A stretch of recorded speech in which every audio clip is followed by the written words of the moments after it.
D'accord. Ceux qui ont donné l'adresse mail donc à mademoiselle Tahara. Donc là, j'ai reçu le fichier et je viens de vous inviter pour rejoindre l'espace Classroom du cours. Donc le premier chapitre est déjà partagé.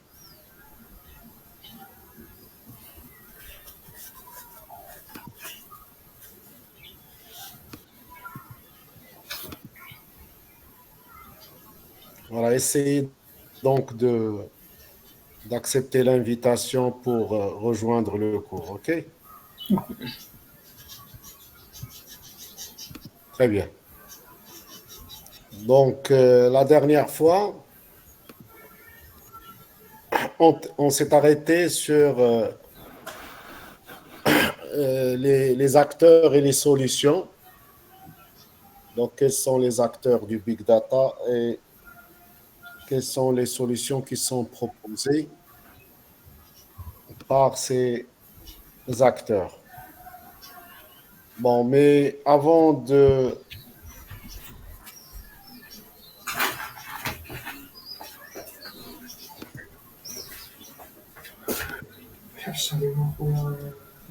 Pardon. Donc, avant de commencer, j'aimerais bien donc que quelqu'un me rappelle ou bien nous rappelle qu'est-ce qu'on a vu donc lors de la première séance. Est-ce qu'il y a quelqu'un qui se rappelle de ce qu'on a vu lors de la première séance?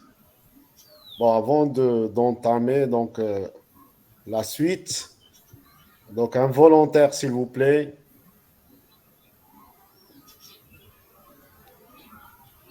pour nous rappeler rapidement donc en résumé donc ce qu'on a fait. Allez-y, quelqu'un s'il vous plaît.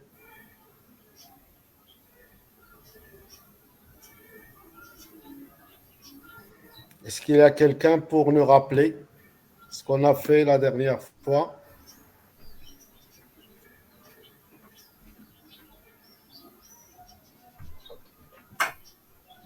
Personne ne se rappelle?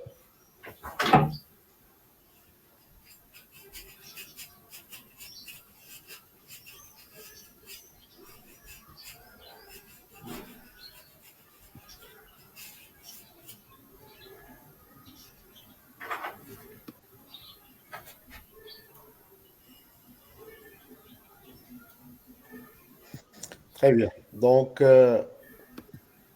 je vais vous rappeler rapidement ce qu'on a fait. Donc, on a parlé des caractéristiques du big data à travers les différents V. On a parlé des trois V tout d'abord. Volume.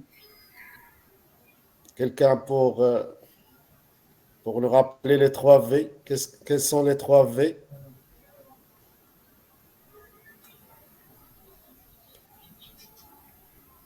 Il y a le volume, il y a la variété, il y a la vélocité.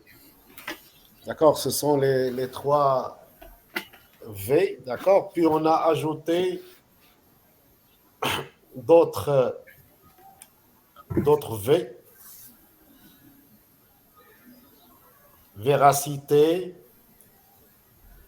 et valeur.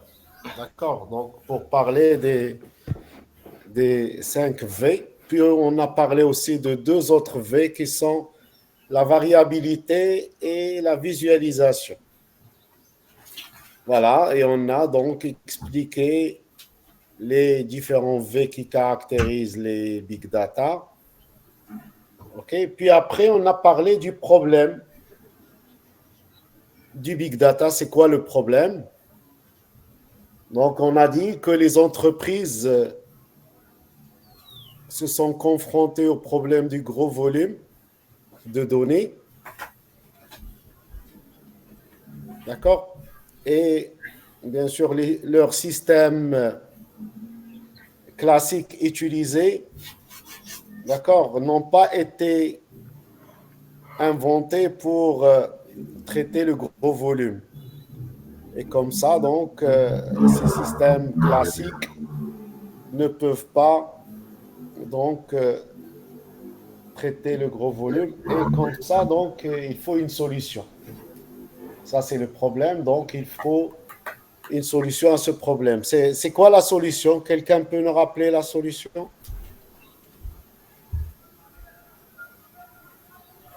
C'est quoi la solution pour faire face à ce problème du gros volume, surtout le volume? Grâce à quoi on a pu résoudre le problème?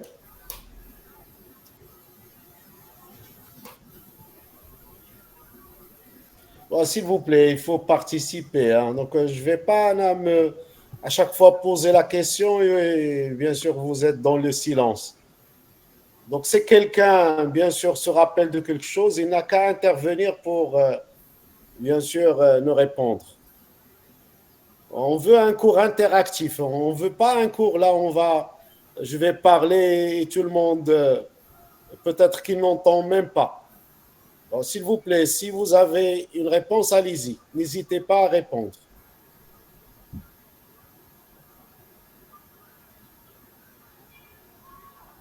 Donc, la solution, c'était quoi pour résoudre ce problème du gros volume?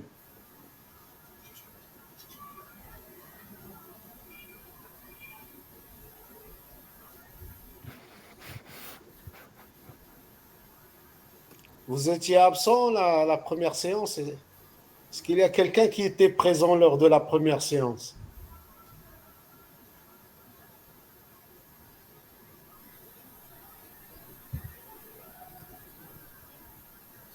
Je vais commencer par le premier de la liste que j'ai ici. Monsieur Abdeljalil Nidar. Vous êtes là? Oui, monsieur. Oui. Tfaddala, c'est Abdeljalil. Qu'est-ce qu'on a dit? Tu étais présent lors de la première séance? Oui, monsieur. Très bien, allez-y. Donc, qu'est-ce qu'on a dit par rapport à la solution pour C'est la faire face au... paralysme. Oui, C'est la paralysme. Plusieurs parallélisme. machines. Oui. Oui, C'est plusieurs machines work at the same time for doing a small work for every machine. très bien, c'est ça. Donc on a dit qu'on va distribuer tout d'abord, avant de parler du parallélisme dans les traitements, on a dit tout d'abord on va distribuer les données, n'est-ce pas? Donc Oui. les données seront distribuées sur plusieurs machines. OK? Et après, donc, oui, quelqu'un veut participer donc, à l'appel? Allez-y. Je pense que j'ai ici comme quoi quelqu'un veut participer. Bon, pardon. Donc, quelqu'un qui essaie de nous rejoindre. Voilà, je vais l'accepter. OK, très bien. Voilà, donc j'ai dit que on commence tout d'abord par distribuer les données. C'est-à-dire un fichier, par exemple, un fichier de données qui est volumineux, d'accord, il sera découpé en plusieurs blocs, n'est-ce pas? Et chaque bloc, il sera, donc, si vous voulez, stocké sur une ou plusieurs machines. Donc les blocs, ils sont dupliqués, hein? Donc, un bloc n'est pas stocké uniquement sur une seule machine. Donc, un bloc est stocké sur plusieurs machines. Pourquoi on doit dupliquer chaque bloc sur plusieurs machines? Pour la valabilité de données. C'est pour la Valide. disponibilité. Pour la Oui, disponibilité. disponibilité. Voilà, pour assurer la haute disponibilité des données, n'est-ce pas? Si jamais un nœud, une machine tombe en panne, d'accord? Donc, on peut accéder aux données à travers une autre machine du cluster, n'est-ce pas? Voilà, puisque les données donc, sont dupliquées, ils ne sont pas stockées sur une seule machine, mais ils sont dupliqués sur plusieurs machines. OK? Très bien. Donc ça, c'est par rapport à la distribution des données. D'accord? Et puisque les données sont distribuées, donc on peut aussi distribuer les traitements. C'est-à-dire, ces données seront traitées, d'accord? Donc, si vous voulez, les différents blocs de données, ils seront traités en parallèle. En parallèle, bien sûr, par plusieurs machines du cluster, c'est-à-dire les machines là où les données sont stockées. D'accord? Ils seront traités, d'accord, en parallèle. Et comme ça, donc, on aura un temps de réponse qui est meilleur. OK? Puisque, bien sûr, les différentes machines, ils vont traiter les données en parallèle. OK? Donc, ça, c'est la solution. Donc, distribution des données et aussi distribution des traitements. OK? Donc, distribution des données et distribution des traitements, c'était ça la solution proposée. OK? Très bien. Après, on a parlé des domaines, d'accord, et d'utilisation du big data. D'accord? Et on a donné quelques cas d'utilisation, d'accord, notamment dans le domaine de santé, dans le domaine du marketing, dans le domaine du sport, le domaine de la politique, le domaine de la sécurité. D'accord? On a donné donc quelques exemples de cas d'utilisation du big data. OK? Donc, voici donc un rappel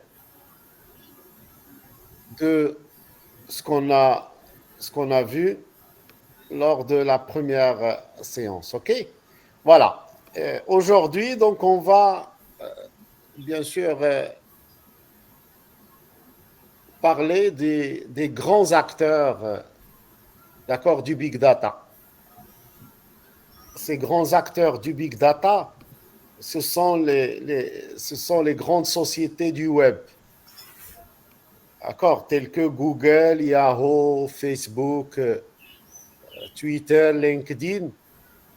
D'accord, pourquoi ces grandes sociétés du web, ce sont eux qui ont, donc si vous voulez, travaillé sur des solutions, parce que ce sont les premiers à être confrontés aux problèmes, d'accord, donc si vous voulez, du volume de données et du big data.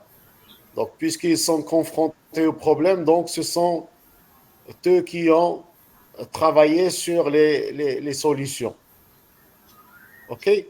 Et bien sûr, la première, c'était Google, d'accord, qui a proposé un système de fichiers distribué qui s'appelle GFS, Google File System. Et c'était un système de fichiers distribués qui permet de gérer des fichiers qui sont distribués sur plusieurs machines d'un cluster.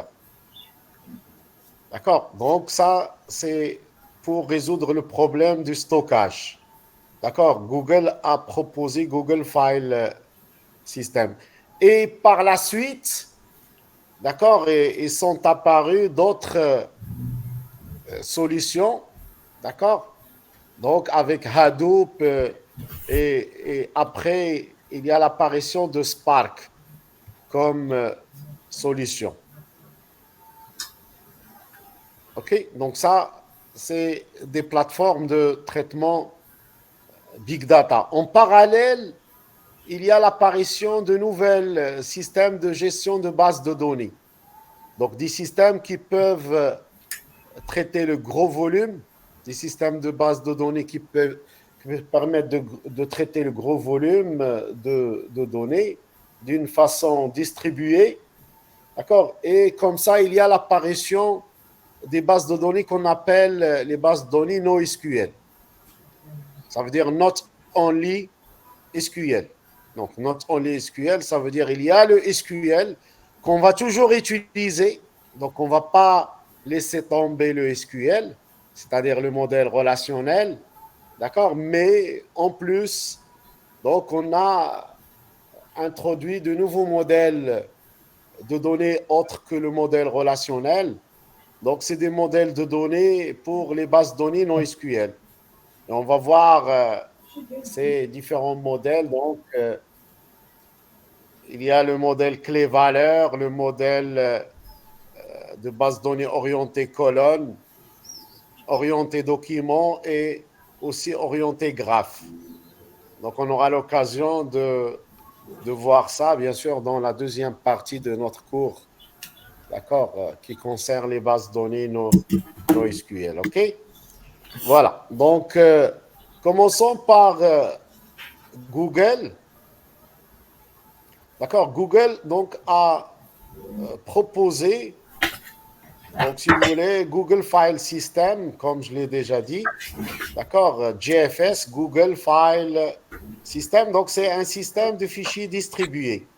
Donc, qui permet de gérer les fichiers, d'accord? Donc, si vous voulez, qui sont distribués sur différentes machines d'un cluster, puisqu'on a déjà expliqué que dans la solution qu'on propose pour faire face au gros volume, on a dit que chaque fichier sera découpé en plusieurs blocs et chaque bloc sera stocké sur une ou plusieurs machines d'un cluster de machines.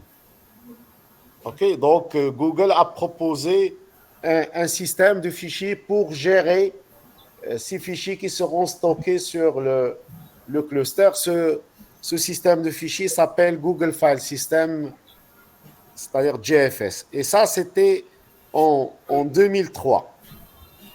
D'accord? Et bien sûr, ce Google File System a été inventé et utilisé par Google pour son moteur de recherche. D'accord? Pour le moteur de recherche de Google. D'accord? Donc, bien sûr, Google a besoin de stocker les données. D'accord? Et puisqu'il y a un gros volume de données, donc il a proposé ce système de fichiers qui distribue les fichiers sur différentes machines d'un cluster. OK? Donc, ça, c'est par rapport au stockage. OK? Eh bien, donc, ce schéma-là explique l'architecture de Google File System, qu'on a des applications, d'accord, des applications Big Data, c'est-à-dire des applications qui stockent de gros fichiers, d'accord, c'est-à-dire des fichiers avec une taille très grande. Donc, ces applications vont contacter donc, un élément de l'architecture qu'on appelle le master. D'accord? Donc, c'est une machine, d'accord? Donc, si vous voulez, qui va jouer le rôle de master, de maître, c'est cette machine ou bien un service qui est donc exécuté sur une machine, d'accord? Donc, si vous voulez, qui reçoit les demandes, d'accord, de stockage de fichiers. OK? Et donc, ce master, il va donc choisir sur quelle machine les blocs qui composent ce fichier, parce que le fichier sera découpé en plusieurs blocs. D'accord? Qu'on a ici sur le schéma, un bloc ici, il est noté chunk. Chunk 1, chunk 2, chunk 3. D'accord? Donc, si vous voulez, ce sont les blocs de fichiers. Vous voyez ici, on a plusieurs fichiers. Hein, fichier 1, fichier 2, fichier 1, fichier 2, etc. Par exemple, ici, dans cet exemple, on a deux fichiers. Et bien sûr, pour un fichier donné, il y a plusieurs blocs. Ça, regardez, pour le fichier 1, il y a le bloc 1, il y a le bloc 2. D'accord? Donc, ça, c'est le bloc 1 de fichier numéro 2. D'accord? Donc, si vous voulez, voilà, bloc 2 du fichier 1. Donc, bloc 1 du fichier 1, bloc 2 du fichier 2. D'accord? Donc, on a les différents blocs qui composent les fichiers qui seront stockés sur différentes machines du cluster. Donc, regardez, chunk server, ça veut dire les machines qui vont recevoir les blocs de données. Donc, on voit ici que sur cette première machine, par exemple, on aura le bloc 1 et le bloc 2 du fichier 1 et on aura le bloc 1 du fichier 2. Sur la deuxième machine, on aura le bloc 2 du fichier 1 et on aura le bloc 1 du fichier 1 et on aura le bloc 2 du fichier 2. Et sur la troisième machine, dans ce schéma-là, d'accord, on voit donc bloc 2 du fichier 1, bloc 1 du fichier 2 et bloc 2 du fichier 2. OK? Donc, vous voyez que les différents blocs sont répartis, sont distribués sur les différentes machines, mais ils sont aussi répliqués. Hein? Répliqués, c'est-à-dire dupliqués sur différentes machines. Donc, si je prends le bloc 2 du fichier 1, regardez, il est sur le serveur, sur la première machine, il est aussi, donc si vous voulez, sur la deuxième machine, et il est aussi sur la troisième machine. Le bloc 1 du fichier 1, donc on le voit ici sur la machine 1 et on le voit aussi sur la machine 2. D'accord? Le bloc 1 du fichier 2, il est sur la machine 1, sur la machine 3. D'accord? Donc ça veut dire qu'il y a de la redondance. D'accord? Pourquoi? On a déjà dit, pour assurer la haute disponibilité des données. Donc, si une machine tombe en panne, d'accord, donc on peut récupérer les données à partir d'une autre machine. Voilà par rapport à la solution Google File System qui a été proposée par Google. OK? Très bien. Donc, ça, c'est par rapport au stockage. Donc, on a dit distribution des données et on a dit la solution aussi, c'est la distribution des traitements. D'accord? Donc, comme ça, les traitements seront, bien sûr, exécutés en parallèle sur différentes machines, par différentes machines. D'accord? Donc, sur les différents blocs, d'accord, d'un fichier. OK? Et c'est pour cela, donc, Google a proposé un algorithme de traitement distribué des données qu'on a sur le cluster. Donc, si vous voulez, un algorithme qui s'appelle MapReduce. D'accord? Donc, MapReduce, c'est la solution proposée par Google pour tout ce qui est traitement distribué des données. D'accord? Donc, par rapport au stockage, on a dit Google a proposé Google File System et par rapport au traitement, Google a proposé, donc si vous voulez, MapReduce. D'accord? Pour tout ce qui est traitement distribué des données. D'accord? Très bien. Et on rappelle ici comme quoi, donc, cet algorithme MapReduce a été publié en 2004 par Google. D'accord? Voilà. Et Google, aujourd'hui, donc, il compte plus donc, si vous voulez, de 10 millions de serveurs interconnectés dans le monde. Et même plus, hein, même plus. OK? Très bien. Donc, il y a, donc, principalement Google, il était la première société à proposer des solutions. D'accord? Et il y a aussi les autres sociétés, d'accord, du web. Donc, Yahoo, Facebook, LinkedIn, Twitter. D'accord? Donc, ce sont aussi des sociétés qui se sont confrontées, bien sûr, au problème du volume de données et qui ont aussi proposé quelques solutions. D'accord?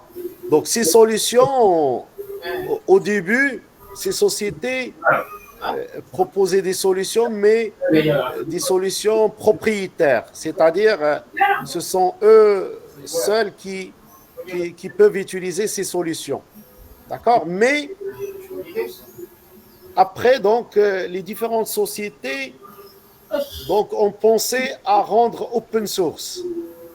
D'accord? Les différentes solutions proposées. D'accord? Et comme ça, ils ont ouvert, bien sûr, les solutions à la communauté, d'accord? Donc, si vous voulez, qui va participer activement au développement des différentes solutions. OK? Voilà. Donc, après, donc, on a l'apparition de Hadoop et de Spark, d'accord, qui sont gérés par la fondation Apache. Donc, c'est cette fondation Apache qui gère tous les logiciels open source, rendus open source par les différentes sociétés. D'accord? Donc, si vous voulez, et bien sûr, parmi les solutions les plus connues, d'accord, initialement Hadoop, la plateforme Hadoop, d'accord, et par la suite, la plateforme Spark. OK? Bon, il y a aussi d'autres grandes sociétés de l'informatique, d'accord, des logiciels informatiques, d'accord, et du matériel aussi, d'accord, donc tels que IBM, Oracle, Microsoft, EMC, d'accord, donc si vous voulez, c'est des sociétés qui ont participé activement au développement de solutions de big data. OK, donc je donne ici dans ce tableau quelques exemples, d'accord, de logiciels qui ont été proposés par les différentes sociétés. Donc, dans ce tableau, on peut voir Bigtable de Google, qui est un système de base de données distribuée, d'accord, qui repose sur Google File System, d'accord, voilà. Donc, et après, donc, il y a des solutions open source qui se sont inspirées de Bigtable de Google, d'accord, telles que HBase. Donc, HBase, c'est une base de données NoSQL, un système de gestion de base de données NoSQL orienté colonne, d'accord, qui s'est inspiré de Bigtable. Et puis, il y a MapReduce, bien sûr, MapReduce, comme on vient de le présenter, donc si vous voulez, tout à l'heure, c'est une plateforme pour les traitements distribués. D'accord? Donc, c'est un algorithme, donc si vous voulez, de traitement distribué des données. D'accord? Voilà. Donc, l'autre société Yahoo, d'accord, a proposé Hadoop. Sachant que Hadoop s'est inspiré de Google File System et de MapReduce, d'accord, qui ont été proposés par Google. D'accord, donc, et Yahoo, donc, si vous voulez, a développé la plateforme Hadoop, bien sûr, en s'inspirant, d'accord, des solutions de Google qui sont Google File System et MapReduce. Donc, il y a aussi la plateforme S4, il y a S4, donc si vous voulez, qui est une plateforme de développement dédiée aux applications de traitement continu de flux de données. Donc, c'est pour tout ce qui est streaming, d'accord? Donc, il y a des applications de streaming qui permettent donc de traiter les données en temps réel, hein, d'accord, d'une façon continue et en temps réel. Donc, S4, c'est un exemple de ces plateformes qui permettent de traiter, donc, si vous voulez, des flots de données. Bon, après, il y a sur ce tableau, il y a Facebook qui a proposé Cassandra en tant que base de données NoSQL distribuée. Okay. Hive comme aussi logiciel d'analyse de données et qui utilise sur la base Hadoop. Puis donc Twitter qui a proposé Storm, une plateforme de traitement de données massives, et FocDB comme base de données aussi NoSQL qui est de type graph. Et en fin du tableau, à la fin du tableau, il y a LinkedIn d'accord, qui a proposé SenseDB, qui est une base de données temps réel et distribuée, d'accord, et semi-structurée. Puis Voldemort, d'accord, qui est aussi une base de données distribuée destinée, bien sûr, au gros volume de données. Donc, voici donc dans ce tableau, on voit quelques exemples, d'accord, de solutions, de logiciels, d'accord, et de plateformes proposées par les grandes sociétés du web, d'accord, qui sont Google, Yahoo, Facebook, Twitter et LinkedIn. Voilà, donc sur ce slide, on voit ici quelques technologies et outils, d'accord, des exemples de produits, d'accord, et d'outils qui ont été inventés et qui sont très utilisés, d'accord. Donc, citons Hadoop, d'accord, Hive, Pig, d'accord, Emerjob, Caffeine. Pour les bases de données NoSQL, HBase, MongoDB, Vertica, Cassandra, Neo4j. Pour tout ce qui est serveur, donc EC2, Google App Engine, Elastic, Beanstalk, Heroku. D'accord. Pour tout ce qui est analytics, R, SAS, Python, Scikit-learn, Spark, MLib et Apache Mahout pour tout ce qui est machine learning. D'accord. Et il y a tout ce qui est outils de search, d'accord, tels que Solr, Lucene et Elasticsearch. Donc, c'est des exemples de logiciels, d'accord, de différentes catégories, d'accord, donc si vous voulez, qui traitent du big data. Voici quelques icônes de ces différentes solutions et logiciels. D'accord. Donc, on voit Hive, l'icône de Hive, de Solr, Kafka, Scikit-learn, Mahout, MapReduce, Neo4j, HBase, MongoDB, d'accord, Elasticsearch, etc. Donc, chaque logiciel, il est caractérisé par une icône. Donc, si vous voulez, voilà, il est connu par ces différentes icônes. Voilà, de plus en plus, on a de nouvelles solutions, d'accord, donc si vous voulez, de différentes catégories, d'accord, donc des solutions d'analytics, d'accord, de business intelligence, d'analytics et virtualisation, donc si vous voulez, des bases de données, etc.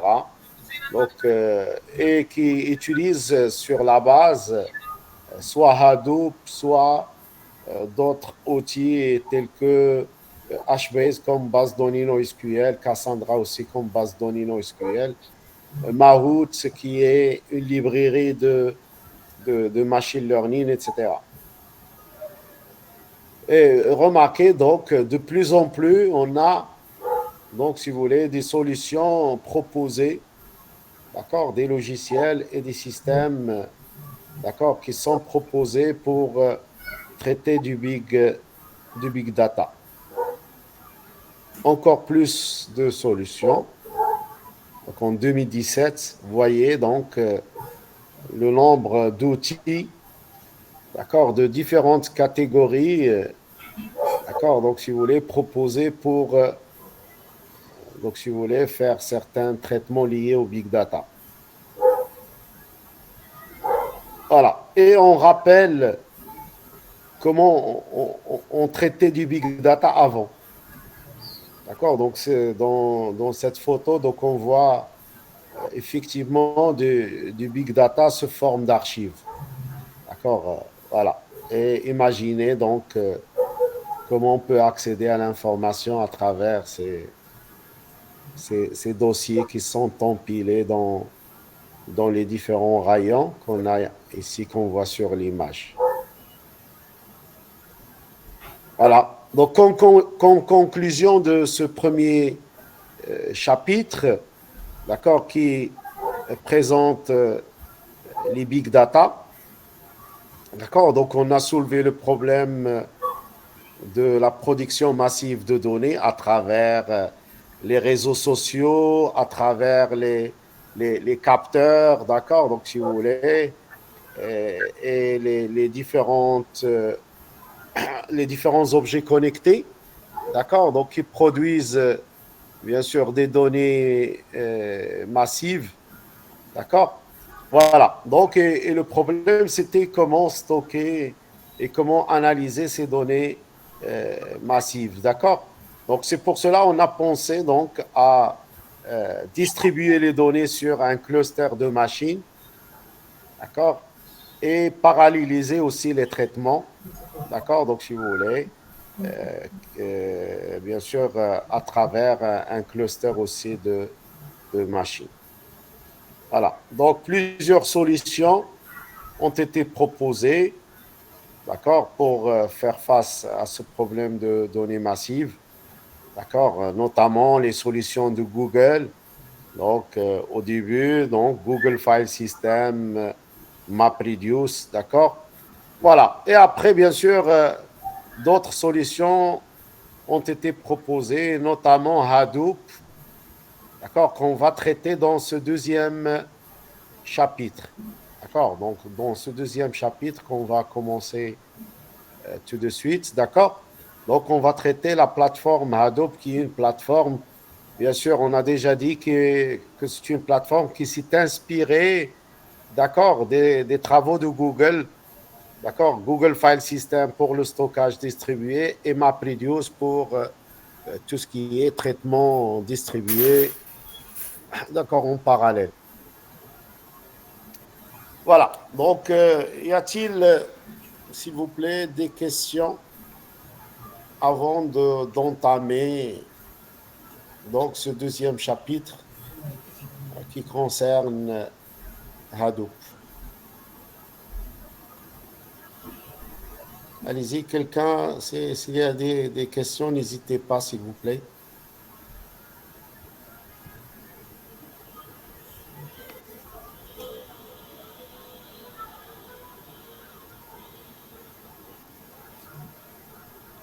C'est bon? Voilà. Donc, si vous n'avez pas de questions, donc on peut commencer notre deuxième chapitre donc, que je vais partager tout de suite.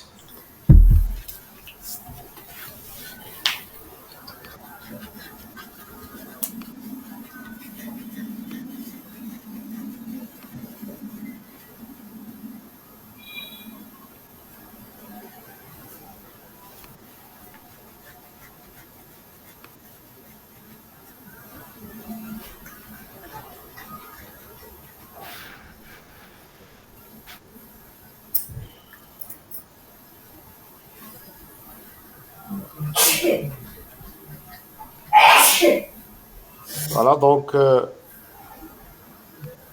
on va arrêter 5 minutes, d'accord, avant de reprendre le cours avec ce deuxième chapitre.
راني مصباحي سي محمد.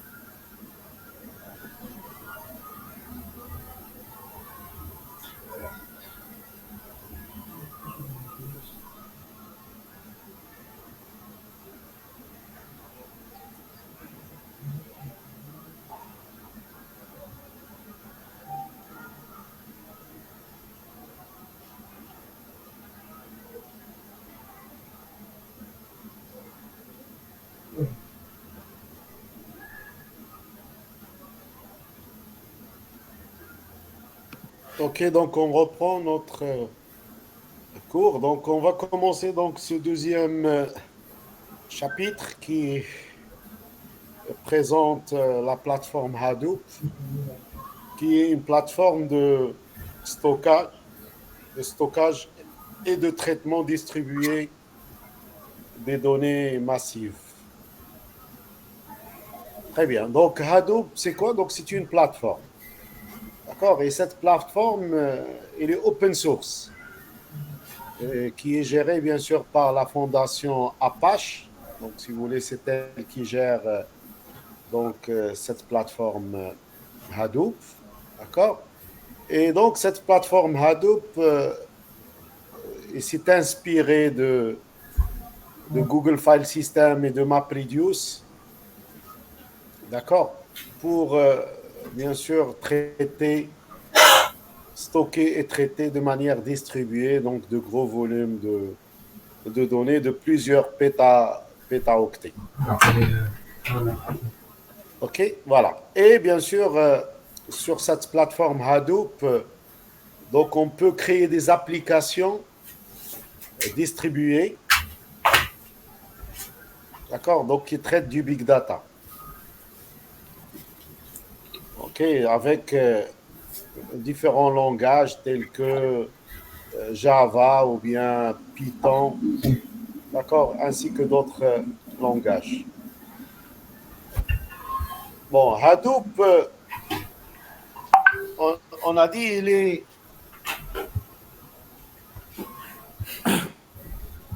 géré par la fondation Apache, d'accord, et il est écrit en Java, d'accord, il a été développé en utilisant le langage Java. OK? Voilà. Donc, Hadoop a été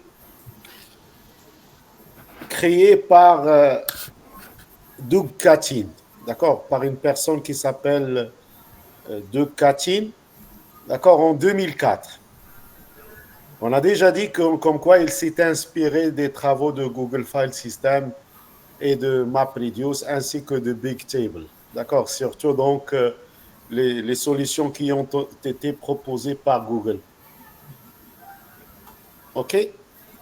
Très bien. Donc, Hadoop, il offre des modèles, d'accord, très simples pour les développeurs. Donc, ça veut dire les développeurs, ils vont respecter un certain paradigme de programmation ou bien un modèle de programmation. D'accord? Pour programmer avec plusieurs langages tels que Java, Python et C++, ainsi que d'autres langages. Donc, on va programmer des tâches MapReduce, d'accord, avec des langages tels que Java, Python et C++, ainsi que d'autres langages. Et attention lorsqu'on parle de la programmation MapReduce, parce qu'on entend programmation MapReduce, donc peut-être on va comprendre que MapReduce c'est un langage de programmation. Donc attention, MapReduce c'est pas un langage de programmation, mais plutôt c'est un paradigme de programmation, c'est-à-dire c'est un modèle, c'est une façon de programmer. D'accord? Mais la programmation, il se fait, d'accord, par Java, Python et d'autres langages. Bon, cette plateforme Hadoop, on peut l'installer facilement. D'accord? Donc, il suffit de télécharger, donc si vous voulez, des paquets, par exemple sous Linux. D'accord? Un paquet, par exemple, pour installer Java tout d'abord, parce que Hadoop ne peut pas fonctionner, donc si on n'a pas installé Java. D'accord? Donc, il faut tout d'abord installer Java dans une première étape. D'accord? Après, on peut installer Hadoop. Et on termine par quelques configurations de certains fichiers. D'accord? Donc, on configure pour utiliser par la suite cette plateforme Hadoop. OK? Voilà. Donc, Hadoop, il va s'occuper de toutes les problématiques liées à la distribution, soit distribution des données, soit la distribution des traitements. D'accord? Ainsi que la tolérance aux pannes. D'accord? Mais le programmeur, donc qu'est-ce qu'il a comme tâche? Il a comme tâche tout simplement programmer, d'accord? Donc si vous voulez, avec, selon le modèle proposé par Hadoop, d'accord? Donc si vous voulez, bien sûr avec le langage Java ou bien Python ou bien autre. D'accord? Mais tout ce qui est stockage et calcul distribué, donc le programmeur ne va pas s'en occuper. D'accord? C'est la plateforme Hadoop qui s'en occupe. OK? Donc le programmeur, il n'a qu'à programmer la tâche.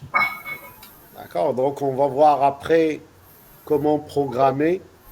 Et ça, c'est l'objet du troisième chapitre. C'est-à-dire le prochain chapitre, c'est pour voir comment programmer des applications Big Data. Très bien. Donc, Hadoop, c'est une solution qui offre de la performance, c'est-à-dire on peut traiter de gros volumes de données dans un temps qui est très petit, bien sûr en exploitant le parallélisme des traitements, n'est-ce pas? Parce qu'on a dit les traitements seront distribués et bien sûr parallélisés, ok? Donc cette plateforme Hadoop offre aussi de l'économie. Donc l'économie, pourquoi? Parce que le matériel, c'est-à-dire les machines du cluster, ce ne sont pas des machines qui sont très sophistiquées et très coûteuses. Donc c'est tout simplement des machines de type standard, d'accord? Donc si vous voulez, qu'on va utiliser dans le cluster. Mais la puissance et la performance, c'est les données par quoi? Et les données par le fait qu'on utilise plusieurs machines en même temps, en parallèle. D'accord? Mais les machines ne sont pas de supercalculateurs. Hein? D'accord? C'est du matériel et des ordinateurs, donc si vous voulez, de type standard. Hein? D'accord? Très bien. Cette plateforme Hadoop aussi offre, donc si vous voulez, de l'évolutivité, d'accord? C'est-à-dire la scalabilité. Donc, c'est-à-dire il offre une possibilité donc d'étendre le cluster, d'accord, le plus rapidement possible. On ajoute de nouvelles machines au niveau du cluster qui peuvent bien sûr fonctionner rapidement. D'accord? Donc les machines peuvent être intégrées rapidement à un cluster. D'accord? À chaque fois qu'on a besoin, d'accord, de nouvelles ressources matérielles, c'est-à-dire on a besoin de stockage, de disques pour stocker, on a besoin de mémoire RAM, on a besoin de processeurs, etc. Donc qu'est-ce qu'il faut? On n'a qu'à ajouter de nouvelles machines à notre cluster. Et comme ça, on fait ce qu'on appelle une scalabilité. Donc quelqu'un pour nous rappeler comment on nomme cette façon de scalabilité, le fait d'ajouter de nouvelles machines au cluster. On a déjà expliqué ça la première séance en comparant deux façons deux types de scalabilité. Quelqu'un peut nous rappeler, s'il vous plaît?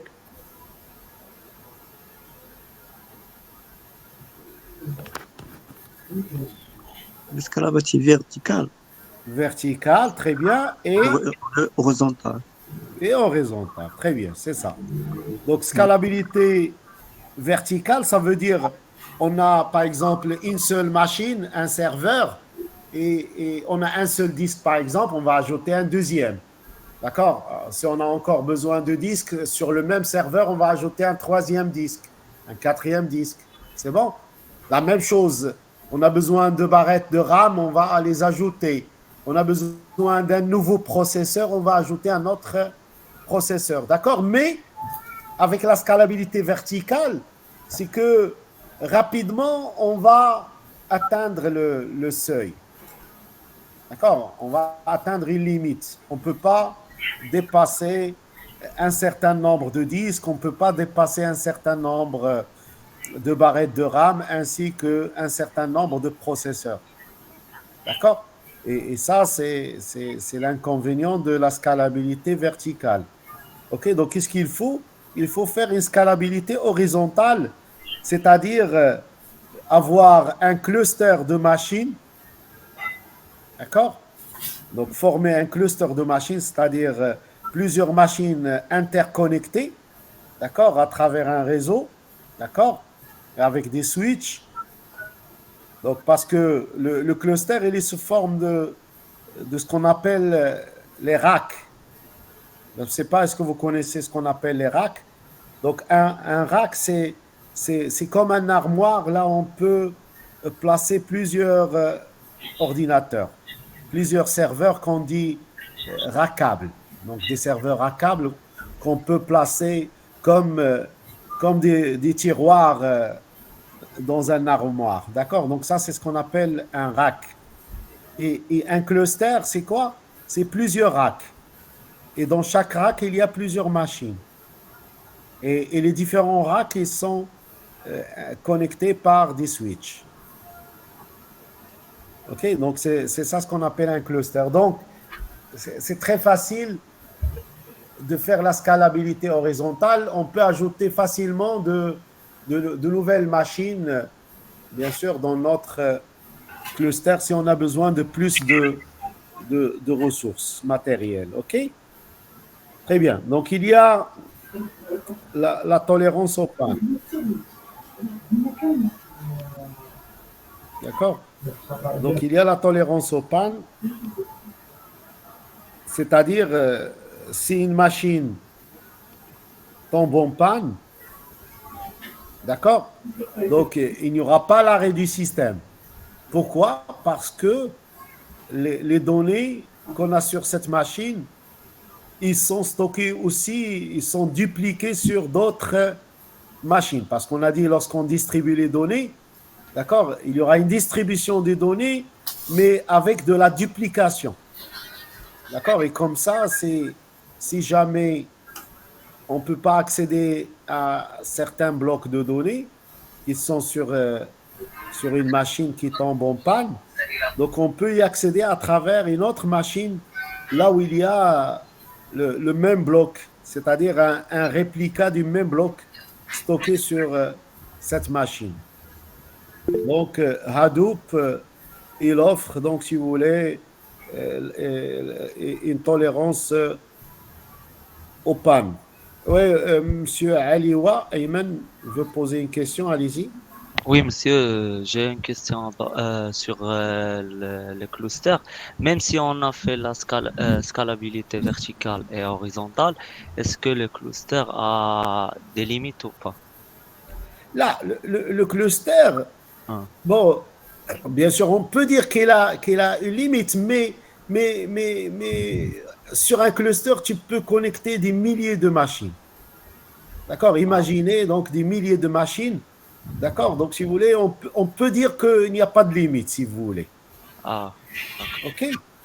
Donc, il te faut uniquement un grand espace, bien sûr, là où tu peux, bien sûr, placer, bien sûr, les différents racks avec les différentes machines et avec un environnement, bien sûr, bien adapté, bien sûr. Hein. On ne va pas mettre le cluster sur un bâtiment et n'importe quel bâtiment. D'accord? Donc, les clusters, donc, il y a tout un environnement. Donc, il faut assurer, bien sûr, le refroidissement des machines. D'accord? Donc, il faut certaines mesures de sécurité, etc., etc. D'accord? Donc, vous n'avez qu'à par exemple, sur YouTube, donc si vous voulez taper cluster de machines, d'accord, ou la DL Google, etc., et vous aurez des vidéos, donc et des images qui vous montrent, donc si vous voulez, comment les clusters de machines sont organisés. D'accord. Vous connaissez qu'il y a un data center sur la ville de Bingrir, ici au Maroc. Donc, c'est un grand data center, le plus grand de l'Afrique. Et même, il est plus grand que même les data centers sur des pays européens ou bien des pays américains. D'accord. Donc, c'est un grand data center. D'accord. Donc, j'ai eu l'occasion de le visiter. D'accord. Avec mes étudiants de master. D'accord. Donc, on est allé visiter donc, sur la ville de Belgrade. Donc, il est financé par l'OCP. D'accord. Et on a pu donc voir, donc, si vous voulez, l'environnement, l'infrastructure, donc, si vous voulez, utiliser.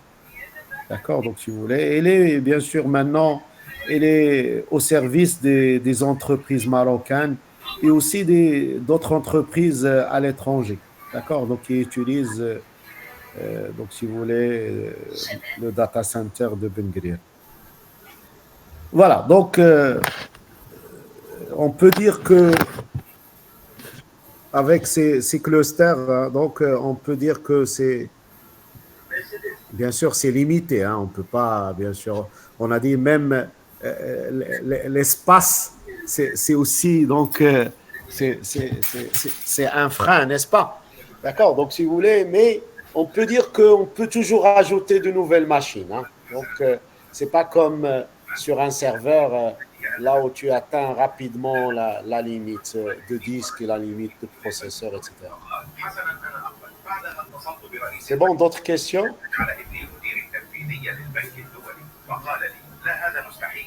Très bien, donc on s'est arrêté sur la tolérance aux pannes et bien sûr on termine par le parallélisme des données. D'accord. Donc sur le cluster, on a les différents blocs de données, on a dit, qui sont stockés sur différentes machines. Okay. Et comme ça, ces machines, ils peuvent traiter les différents blocs en parallèle. D'accord. Donc, on a un parallélisme des données. Donc, le même calcul, il peut être effectué sur toutes les données, sachant que les données ont été découpées en blocs et stockées sur différentes machines. Très bien. Donc, on va maintenant parler un petit peu de l'historique de Hadoop. Donc en 2002, Doug Katin était le directeur d'une société qui s'appelle archive.org avec Mike Caffarella qui est un étudiant. D'accord. Et travaillait sur un projet, d'accord, nommé Natch. Et ce projet Natch, c'était quoi? C'était un moteur de recherche open source qui exploite le calcul distribué. D'accord. Et au début, donc, l'implémentation, d'accord, donc si vous voulez, tourne sur quelques machines. Hein. Donc, quelques machines de 5 à 20 machines au début. D'accord, donc c'était un petit projet, d'accord, de moteur de recherche distribué, d'accord. Voilà. Et après, donc en 2003-2004, il y a Google qui a proposé, comme on a déjà présenté, qui a proposé Google File System comme système de fichiers distribués. Et il a proposé aussi MapReduce en tant qu'algorithme de calcul distribué. D'accord. Et comme ça, en 2004, M. Doug Katin et Mike Caffarella, ils se sont inspirés des travaux de Google. D'accord. Et ils ont développé leur projet Natch, d'accord, en s'inspirant de ce qui a été publié par Google. donc Google File System et MapReduce. Bon, en 2006, M. Doug Katyn travaillait pour Yahoo. Donc, vous connaissez la société Yahoo, d'accord? Donc, Yahoo, c'était au début comme Google, hein? Donc, il offre un moteur de recherche aussi, d'accord? Et donc, si vous voulez, Doug Katyn qui travaillait pour Yahoo, donc développe le moteur de recherche de Yahoo. Et comme ça, qu'est-ce qu'il a fait? Il a exploité donc son travail initial, qui était le projet Natch, d'accord, qui a été bien sûr amélioré en s'inspirant des travaux de Google, d'accord. Donc, Doug Katyn qui travaillait pour Yahoo, donc a pu donc développer davantage, d'accord, améliorer davantage le projet, d'accord, et ça a donné donc Hadoop, d'accord, comme solution, d'accord. Pourquoi Hadoop? Ça, c'était donc un éléphant en peluche du fils de Doug Katyn, d'accord, et comme ça, il a donné son nom à la plateforme, d'accord, et comme ça, il y a la naissance de la plateforme Hadoop, d'accord. Donc, au début, donc, c'était quelques machines, d'accord, on cite ici 5 à 20 machines, d'accord. Voilà, bon, mais en 2008, donc le développement donc de Hadoop a bien abouti, d'accord, et bien sûr, ça a été bien exploité au niveau du moteur de recherche de Yahoo, d'accord. Voilà, donc ainsi que, bien sûr, pour certaines divisions de l'entreprise Yahoo. OK, en 2011, Hadoop, donc, il est utilisé maintenant par différentes entreprises. Donc, plusieurs entreprises ont utilisé Hadoop, ainsi que des universités aussi. D'accord, Hadoop, OK. Et le cluster de Yahoo comporte en 2011 42 000 machines, d'accord, sur lesquelles on peut stocker des centaines de pétaoctets de données. Voilà, donc ça c'est l'historique, hein? Comment donc on a bien sûr créé donc cette plateforme Hadoop. OK? Très bien. Maintenant, quelles sont les solutions si on veut utiliser Hadoop? D'accord? Qu'est-ce qu'on a comme possibilité? Donc, soit télécharger Hadoop sur la plateforme Apache, puisque Hadoop il est open source, d'accord, et géré par la fondation Apache, d'accord. Donc, cette fondation Apache, donc, il met à la disposition donc de la communauté et du grand public la possibilité de télécharger Hadoop, d'accord, en tant que solution open source. Donc, on peut installer sur nos machines, d'accord, donc si vous voulez, et l'exploiter pour tout ce qui est donc stockage distribué et traitement distribué. Bon, il y a d'autres solutions qui sont payantes, d'accord, notamment les solutions de Cloudera, de MapR et de Hortonworks. C'est des sociétés qui proposent des distributions Hadoop, donc sur la base, c'est le Hadoop, d'accord, qui est open source, mais ils ont ajouté d'autres outils, d'accord, notamment des outils de graphique, d'accord, pour tout ce qui est déploiement, tout ce qui est administration, d'accord, et monitoring des clusters. Donc, certains outils ont été ajoutés, donc si vous voulez, avec Hadoop pour former des distributions. D'accord, c'est des distributions donc, qui sont payantes, d'accord, qui ne sont pas gratuites. Sachant que ces solutions de Cloudera ou la de MapAir ou bien de Hortonworks, donc si vous voulez, il y a des solutions start-up, d'accord, qui sont aussi gratuites. Donc vous pouvez télécharger sur les sites de ces sociétés, d'accord. Mais c'est pas c'est uniquement donc des solutions start-up, hein, d'accord. Donc si vous voulez bien sûr une solution très sophistiquée, donc vous devez payer, d'accord. Très bien. Puis il y a aussi ce qu'on appelle les big data suites. Donc ces big data suites, ils sont proposés par de grandes sociétés de l'informatique, d'accord, telles que Oracle, telles que Microsoft, IBM, Teradata, d'accord. Donc si vous voulez, c'est de grandes sociétés de l'informatique qui proposent certaines solutions big data suites qui sont très professionnelles, d'accord, mais bien sûr très coûteuses. D'accord, donc ça coûte cher. Donc, ce n'est pas donné à tout le monde. D'accord, donc si vous voulez, c'est des solutions qui coûtent cher.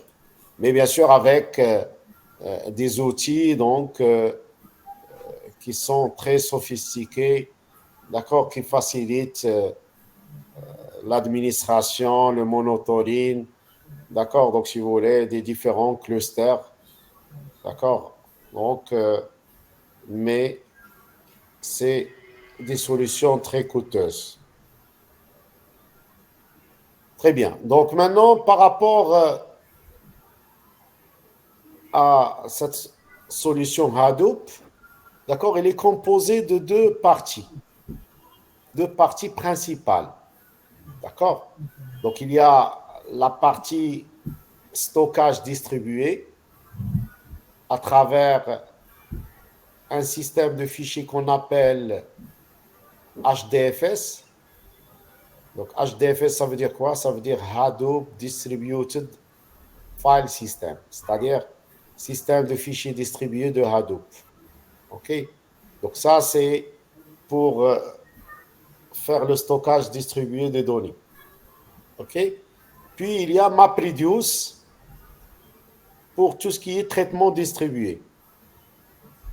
D'accord? Et bien sûr, vous pouvez remarquer facilement, et on l'a déjà dit avant, que Hadoop s'est inspiré des travaux de Google. Donc, il y a Google File System, et sur Hadoop, on a HDFS, c'est-à-dire Hadoop Distributed File System. D'accord? Donc, HDFS s'est inspiré beaucoup donc, de Google File System de Google. OK?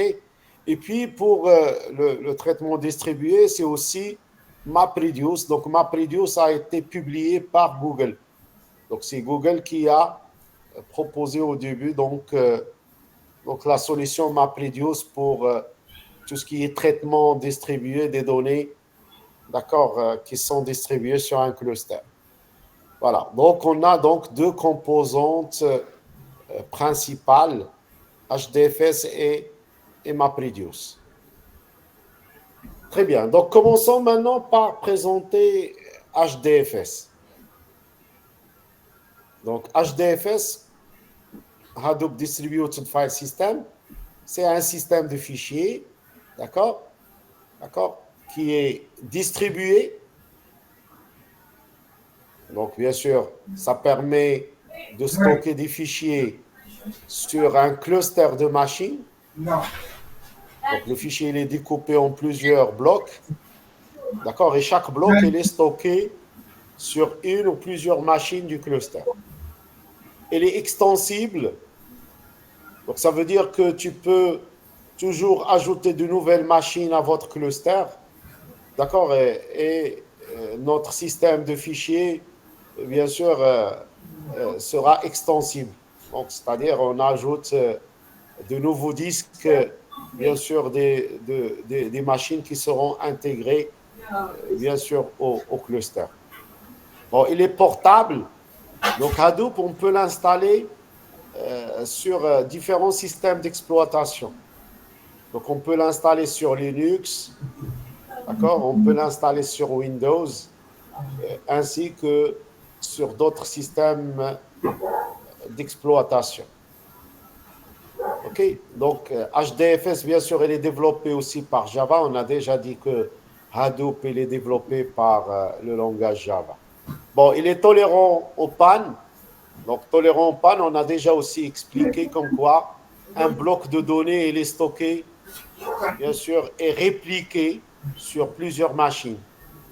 Et comme ça, donc, si une machine tombe en panne, ce bloc de données, il peut être accessible à travers une autre machine. OK? Voilà. Donc, HDFS, donc, ça permet de stocker d'une façon distribuée, donc, si vous voulez, de gros volumes de données. D'accord? Donc, sur un cluster de machines. Donc, des machines, on a déjà dit que, comme quoi, donc, des machines qui sont peu coûteuses. Hein. Ce ne sont pas des machines trop sophistiquées qui coûtent cher, hein, qu'on a sur le cluster. Hein. Donc, mais tout simplement des machines de type standard. OK? Donc, HDFS, c'est un système de fichiers, d'accord, qui gère les disques de plusieurs machines interconnectées au niveau du cluster. Mais attention, ça, c'est transparent pour l'utilisateur. Donc, quelqu'un qui veut stocker un fichier, d'accord, donc il n'a aucune idée sur quelle machine les blocs de son fichier seront stockés. Lorsqu'il va travailler, c'est comme s'il travaille sur une seule machine. D'accord? Mais ce n'est pas la réalité. D'accord? C'est que les données, d'accord? Donc, si vous voulez, ils sont distribués sur plusieurs machines du cluster. Mais c'est transparent pour l'utilisateur. D'accord? Donc, HDFS, donc, il fait l'abstraction de l'architecture physique de stockage. D'accord? Donc, c'est-à-dire ceux qui vont utiliser, d'accord, qui veulent stocker, donc ils n'ont aucune idée sur, bien sûr, comment les blocs de données sont stockés et sont stockés sur quelle machine. OK? Très bien. Donc, puisqu'on parle de système de fichiers, et bien sûr, tous les systèmes d'exploitation, bien sûr, ont comme composant, bien sûr, qui est un composant principal, un système de fichiers. Donc, il y a les systèmes de fichiers de Linux, il y a le système de fichiers de Windows, etc., donc de OS2, d'IBM, etc. Donc, n'importe quel système d'exploitation, donc, si vous voulez, propose un système de fichiers. Et HDFS, en tant que système de fichiers distribué, et s'est inspiré des concepts, d'accord, des systèmes de fichiers, des systèmes d'exploitation tels que Linux et Windows. Donc, il utilise par exemple EXT2 de Linux, FAT de Windows. Donc, il s'est inspiré de ces systèmes d'exploitation classiques, d'accord. Donc, si vous voulez, mais la différence principale, elle est dans la taille des blocs de stockage. D'accord? Parce que, donc, si vous voulez, sur n'importe quel système d'exploitation, les données, ils sont organisés sous forme de blocs. D'accord? Mais les blocs sur les systèmes d'exploitation classiques qui ne sont pas distribués, d'accord? C'est des blocs de taille très petite. D'accord? C'est de l'ordre de quelques kilo-octets. Alors que sur HDFS, la taille des blocs elle est plus grande. Donc, elle est de l'ordre de centaines de mégaoctets. 64 mégas, 128, 256, 512, voire 1 gigaoctet comme taille de bloc. OK. Donc, HDFS, donc, bien sûr, il se démarque des systèmes classiques, d'accord, des systèmes de fichiers classiques de Linux ou bien de Windows. D'accord. Donc, tout d'abord, il n'est pas solidaire à un noyau d'un certain système. Ça veut dire que, par exemple, HDFS, on ne va pas le lier à un système bien précis. C'est-à-dire, on ne va pas l'utiliser uniquement sous Linux ou là uniquement sous Microsoft, d'accord, Windows, mais on peut l'utiliser sur n'importe quel système d'exploitation. D'accord. Voilà. Donc, HDFS, bien sûr, c'est un système de fichiers, bien sûr, distribué. D'accord. Voilà. Donc, on a une taille qui n'a pas de limite. Ça, c'est la réponse à la question de votre camarade de tout à l'heure. D'accord. Donc, sur ce slide, on dit comme quoi, donc, on peut dire il n'y a pas de limite. Hein. D'accord. Donc, c'est que tu peux toujours ajouter de nouveaux nœuds sur le cluster qui va vous donner, bien sûr, des ressources supplémentaires en termes de stockage. D'accord. On n'a qu'à ajouter de nouveaux nœuds sur le cluster.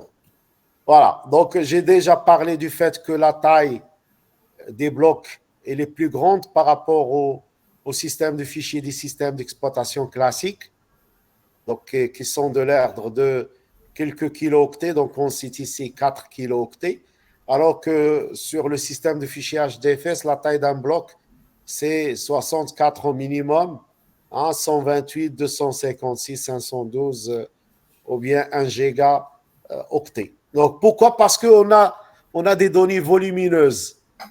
D'accord. Et comme ça, si on a de petits blocs, donc ça va prendre beaucoup de temps pour l'accès aux données. D'accord. Mais puisque les données sont volumineuses, donc on a augmenté la taille des blocs et comme ça, donc on réduit le temps d'accès, bien sûr, aux blocs de données. OK. Donc HDFS fournit un système de réplication de blocs. Donc, on a déjà dit, c'est-à-dire un bloc n'est pas stocké uniquement sur une seule machine, mais automatiquement, il est répliqué sur plusieurs machines selon un facteur de réplication qu'on va définir. Maintenant, si on définit 3 comme facteurs de réplication, d'accord, c'est qu'un bloc, il sera donc dupliqué 3 fois. C'est-à-dire stocker, le même bloc est stocké sur 3 machines du cluster.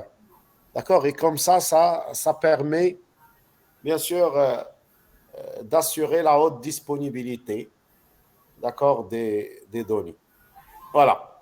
Donc, après, donc, on va présenter l'architecture de HDFS, d'accord, en détail, comment il fonctionne et quels sont les services de HDFS. On voit déjà sur ce schéma qu'il y a un nœud master qu'on appelle le name node. D'accord. Puis il y a aussi ce qu'on appelle un secondary name node. Puis il y a sur les différentes machines du cluster, on a ce qu'on appelle les data nodes. D'accord. Mais je vais m'arrêter ici. D'accord. Bon, on va laisser ça pour la prochaine séance. Donc, on va expliquer en détail l'architecture de HDFS et on va aller par la suite présenter MapReduce, d'accord, pour le traitement distribué et aussi son architecture. Voilà. Des questions, s'il vous plaît, si vous en avez.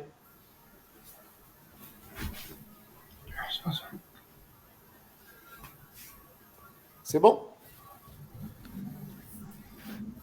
Voilà, donc à la prochaine séance, Inch'Allah. Donc,